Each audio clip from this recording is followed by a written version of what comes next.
మాకు ముష్టేస్తారా మీరు? 4800 గజాలు మా దగ్గర మీరు తీసుకొని మాకు మళ్ళీ 200 గజాలు మాకు ఇచ్చి 5 ఏళ్ళు కౌలు పెంచుతారా మీరు? ఎవరికి ముష్టేస్తారండి మీరు? అన్నదాతకి మీరు ముష్టేస్తారా? మీ ముష్టికి మేమేం లొంగం. మాకు మా రాజధాని అమరావతి కావాలి. ఈ రాష్ట్ర ప్రజల కోసం, భవిష్యత్తు కోసం మా ఈ 33,000 ఎకరాలు మా పిల్లల భవిష్యత్తు మేము త్యాగం చేసామండి. 5 కోట్ల ఆంధ్రలో భవిష్యత్తు బాగుంటుందని మేము మా భూములు ఇచ్చాం. నడి రోడ్డు మీద గిడుచుకొచ్చి అసలు ఇన్ని రోజుల నుంచి 34 రోజుల నుంచి మీరు ధర్నాలు చేస్తుంటే అసలు నీకు చీమ కుట్టినట్టయినా ఉందా? ఈ నియంత పాలన, ఈ సైకో పాలన మాకొద్దు. మిమ్మల్ని రానిట్లేదు. మా ఆడపడుచులు తంతున్నారు, పోతే నన్ను తంతారు.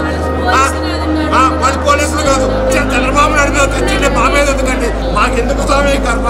అన్నిచ్చుకుంటున్నాం, జైల్లో పెడుతున్నారు, టీచర్లు పట్టుకొని పిలుస్తున్నారు, ఆడరౌడీలు వచ్చి లాఠీలు పెట్టి బాగుతున్నారు. ఎవడండి వీడు? నాకు 40 ఎకరం పొలం, నాకేం బాధలేదు. నేను ఈ పొలం అయిపోయిన రోజు ఒకరికి తవంచను, నేను రూపాయి కోరను. మేము ఆ భూమి నీటనే మాకు ఈ బాధలు వచ్చింది స్వామి ఈ రాష్ట్రం కోసం. లేకపోతే మేము ఇంత బతికాం, ఇలా అడుక్కునే దశకొచ్చాం, ఇలా అడుక్కునే దశకొచ్చామండి. తెలుగుదేశంలో సగానికి వచ్చాం, ఇప్పుడు పూర్తిగా వచ్చాం. ఆయన మోసం చేశాడు మమ్మల్ని. 33,000 ఎకరాలు ఇచ్చి రైతులు ఈ రోజు రోడ్ల మీద పడ్డారు. లాఠీ దెబ్బలు తిన్న, రక్తాలు చిందించారు.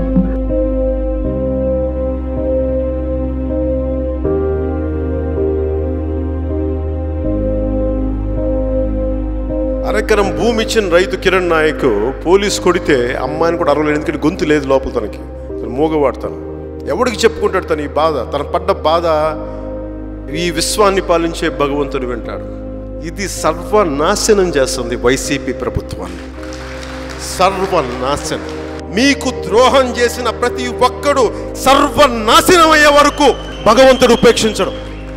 మొదటి రోజు నుంచి నేను చెప్తానే ఉన్నా, ఈ వైసీపీ తాలూకు వ్యక్తిత్వం, రౌడీ సంస్కృతి, ఈ ఫ్యాక్షనిస్ట్ సంస్కృతి ప్రజలందరి మీద చేస్తారని చెప్పి ఈరోజు మిమ్మల్ని మోసం చేసిన వాళ్ళు కడప జిల్లా ప్రాంతం ప్రజలు మోసం చేస్తారు, అనంతపురం జిల్లా ప్రజలను మోసం చేస్తారు, శ్రీకాకుళం జిల్లా ప్రజలను కూడా మోసం. వీళ్ళకి ప్రజల మీద ప్రేమ లేదు.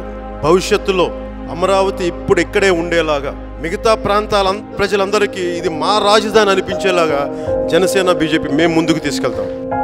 కొత్త ప్రభుత్వం ఏర్పాటు చేయగానే మిగతా ప్రాంతాలన్నింటికీ గౌరవిస్తూనే, అభివృద్ధి మరింత చేస్తూనే అమరావతిని శాశ్వత రాజధానికి ఎప్పటికీ ఎవరు కదపకుండా ఇక్కడే ఉంచి తీరేలాగా ఆ బాధ్యత మేము తీసుకుంటాం. మీ కన్నీళ్లు ఆనంద బాష్పాలు అయ్యే వరకు జనసేన నేను మీతో ఉంటాం. అమరావతియే ఆంధ్రప్రదేశ్కి శాశ్వత రాజధాని. ఇది మీరు రాసుకోండి.